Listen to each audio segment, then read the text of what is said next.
Joining me now is a member of the Senate Intelligence Committee, Senator Marco Rubio, Republican of Florida. Senator Rubio, welcome back to Meet the Press, sir.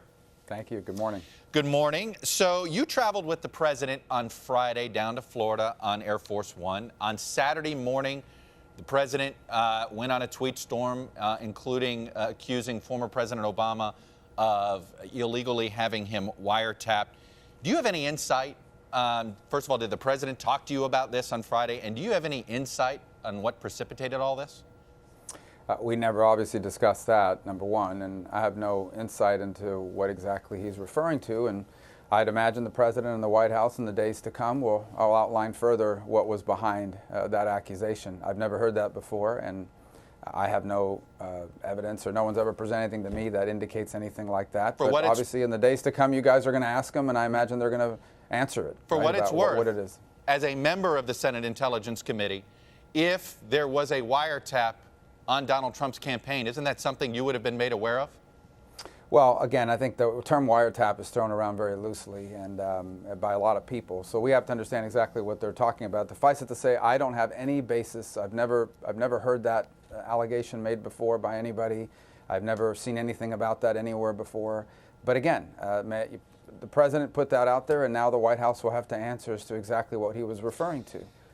It's such a serious allegation. I mean, it is either, if it's true, it's an extraordinary political scandal, and if it's not true, it's an extraordinary political scandal. Fair? Well, if it's true, and I just hate speculating about these things. This is the President of the United States that's speculating. I understand, but I'm saying if let's say, clearly, I don't think anybody, if that were true, then there's no doubt that it would be a very newsworthy item with a lot of discussion about it. And if it's not true, then obviously one would ask themselves, well, why'd you put that out there to begin with, and what was the rationale behind it? But look, I didn't make the allegation. I'm not the person that went out there and said it. I've already told you, I've never said that before. I wouldn't say that to you today. I have no basis to say that. If the president or the White House does, then they're going to lay that out over the next few days, and we're all going to be very interested to see just exactly what it is they were talking about. Are you concerned that the president has a credibility problem? You know, we can go back to the birther business. 3 to 5 million illegal votes. Now this wiretap thing that you say you're not aware of. This is the President of the United States. Can we take him at his word? Well, first of all, I would say the president has gotten elected, and he, in many ways, is doing exactly what he told people he was going to do. A lot of this outrage that's out there is because Donald Trump is doing what Donald Trump said he was going to do if he was elected. And you see that reflected in the public polling, where a large number of Americans are saying he's doing exactly what he said he was going to do. And that's what I think people are mostly focused on.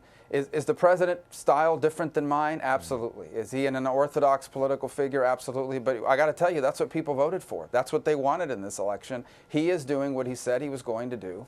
And I think voters and you don't think voters want to be misled? You don't think voters want to have their president intentionally mislead them, do you? Well, no one is saying that, but I am saying to you that the president has a unique style of communicating that is different from the way I would do it, and he won. He was elected. People voted for Donald Trump to be president of the United States, and they want him to be Donald Trump, and he is doing what he said he was going to do if elected. Let's move on to this investigation. Are you concerned that it seems as if people associated with the Trump administration, who are also associated with the campaign, they seem to deny any contacts with any Russian officials during the campaign?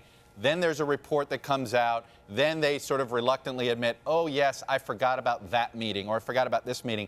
And it's turning into a pattern. We now have 3 or 4 and 5 different officials that has happened to. Why are you concerned about this pattern?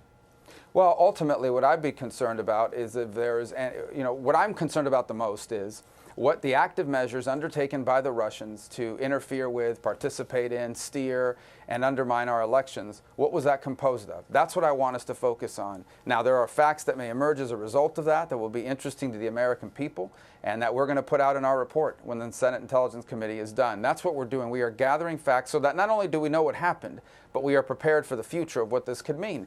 I just returned from a trip a week ago to France and to Germany, where they have pending elections. They too are seeing the sort of active measures undertaken. So the purpose of the investigation is to gather facts, put them in a report to the Senate and the American people so that we know what happened and so that we can deal with it in the future, because this is going to be an ongoing thing, unfortunately, not just in elections, but in our public policy debates. Now, incidental to that, there may be facts that people look at and say, well, this may require further attention from someone else. I'm not saying that that's where it's going to lead. I am saying if that happens, that'll be the job of someone else to pursue that. We're going to gather the facts. We're going to put them out there wherever those facts lead us, and then we'll allow people to make judgments based on those facts. Given that there's been reports that the White House reached out to your chairman of this Intelligence Committee, Richard Burr of North Carolina, some Democrats are concerned, including Mark Warner, are concerned that the credibility of the Intelligence Committee's investigation is now at peril because of this. Is there a point, and I know you believe you guys can do this, you have tweeted about that you guys can do this yourselves in the Intel Committee. Is there a point, though, that it might be better for the political process to take politics out of this, have an independent commission, special prosecutor, whatever you want to call it, and put this sort of out of Congress right now? Not really. I mean, not now. I certainly don't think we're at that point at this moment. And here's why. The job of the Intelligence Committee is not to be a law enforcement agency. The job of the Intelligence Committee is to gather facts and evidence, to go through counterintelligence programs, intelligence programs, understand all the evidence and the facts that's out there about how the Russians did this, why they did this, etc., and put all this in a report. That is our job, to gather facts, and I believe that's what we're going to do. I've told everybody I'm not going to be a part of a witch hunt, but I'm also not going to be a part of a cover-up. I want us to put the facts out there wherever those facts lead us, and I believe that is what the Senate Intelligence Committee will do. And I will tell you this, if that's not what we do, if it in fact is not the kind of product that we produce, I will be among the first people out there on this program and others telling you that I did not sign my name to that report because I believe it omitted relevant facts that the American people deserve to know. We are a finder of facts, a collector of facts. Yeah. We will put that in a report, and then people will be able to make their own judgments based on those facts. You know, right after the FBI Director Comey briefed the Intelligence Committee, I believe it was about, well, in fact, it was exactly on February 17th, you tweeted the following: I am now very confident Senate Intel Committee I serve on will conduct thorough bipartisan investigation of Putin interference and influence. I understand some of that is a classified situation that you were briefed on, but what gave you more confidence that day to tweet that than before that day? Well, first of all, because I'm interacting with my colleagues on both sides of the aisle, and the sense that I have very strongly is that virtually every member, if not every member of that committee, is interested in arriving at facts and at the truth. That no one is in there looking for this for a political angle. Everybody, at the end of the day, understands what our job is, understands that the credibility of the committee is on the line, and we want to arrive at the truth. That everyone in there is prepared to go wherever the facts lead us, irrespective of what the implications may be politically. I'm very confident of that. I remain confident of that. If that changes, then I will be among the first out there to say that the committee is no longer capable of doing its job. But we're not at that point, thankfully. You said you said earlier in an answer, you said you're not going to participate in a witch hunt, and that is words that the president has used to describe all of this. The more he does that, is that an irresponsible use of phrase right now? Well, I don't know why. I mean, he obviously feels very strongly that he's being accused of things that he hasn't done, and that there's hysteria out there in the media. And so he has a right to express himself, just as people are out there basically saying that he won his election simply because of the Russians. And he feels that's unfair, and he has every right to defend himself, and that's what he's doing.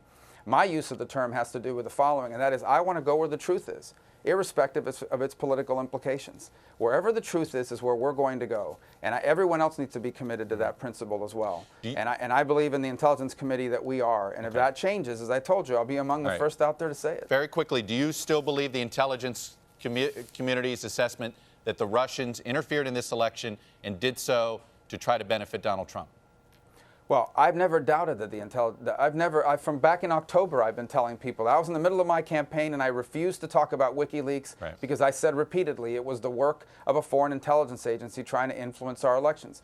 The key here is to understand not just what they did, but how they did it, because they're going to try to do it again and again, not just to influence elections, but to influence political debates in Washington, D.C. I want us to make sure that we focus on that we don't spend so much time focused on things that may not have happened, that we don't focus on the things that actually did happen. Because they're happening now in France, they're happening now in Germany, and it will happen again in this country if we don't learn from it. Senator Marco Rubio, Republican of Florida, thanks for coming on and sharing your views. Always a pleasure, sir. Thank you. Thank you.